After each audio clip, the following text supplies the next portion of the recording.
मंच पर आसीन हम सभी के नेता, पूर्व मुख्यमंत्री और भविष्य के मुख्यमंत्री,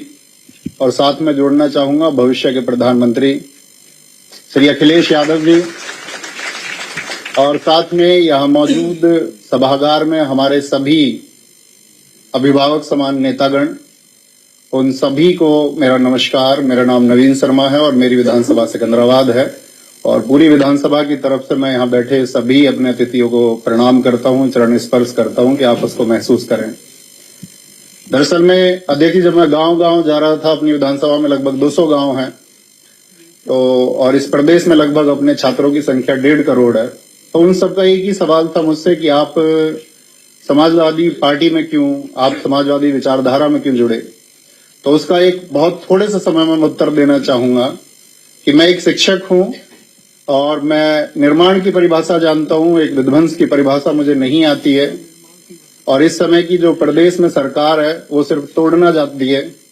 चाहे वो जातियों के नाम पर तोड़े, चाहे वो बुलडोजर के नाम पर तोड़े। लेकिन हमारे अखिलेश यादव जी ने चाहे एक्सप्रेसवे के नाम पर हो, चाहे डिजिटल एजुकेशन लैपटॉप के नाम पर हो, हमेशा एक जोड़ने का काम किया है। तो एक अध्यापक का घर सिर्फ और सिर्फ समाजवादी पार्टी ही हो सकती है। एक शिक्षित व्यक्ति का घर यदि वो नफरत को छोड़ करके उस पैमाने से देखेगा, एक इंसान के नजरिए से देखेगा, तो उस सब को, इस पूरे प्रदेश को अपना घर समाजवादी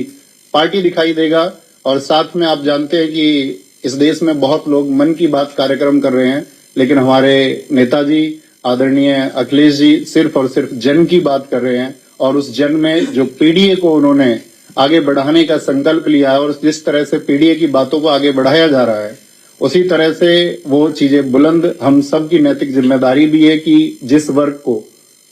किसी भी तरह से शोषित किया जाता है, उसका शोषण किया जाता है, या जिस वर्ग को वंचित किया गया है, उस सब के लिए हम इंसानियत के नाते खड़े हों। हम बटे ना, कोई हमको बांटने का भी प्रयास करे तो हम बटे ना, और हम कंधे से कंधा मिलाकर के आदरणीय अखिलेश यादव जी को 2027 में बहुत मजबूत बनाए। और बहुत मजबूत बनाने के लिए हमने एक स्लोगन लिखा था कि यूथ सपा का और बूथ सपा का। हमको सिर्फ ये काम करना होगा इस प्रदेश में कि हमको पीडीए को जोड़ते हुए सभी यूथ को एक दिशा देनी होगी, और साथ में सभी बूथ पर भी एक दिशा देनी होगी। और साथ में मैं यहाँ समाजवादी पार्टी के इस मंच पर एक आश्वासन देना चाहूंगा कि जब मौसम अच्छा रहेगा तब भी हम समाजवादी पार्टी के साथ रहेंगे, और कभी आंधियां भी होंगी और हमारे विपरीत स्थितियां भी होंगी, तब भी हम आजीवन समाजवादी पार्टी के साथ रहेंगे। बहुत धन्यवाद, और सभी लोगों को मैं आभार व्यक्त करता हूं कि इस मंच पर मुझे बोलने का मौका दिया। आदरणीय नेताजी को बहुत बहुत धन्यवाद, सभी पार्टी के नेताओं को नमस्कार, धन्यवाद।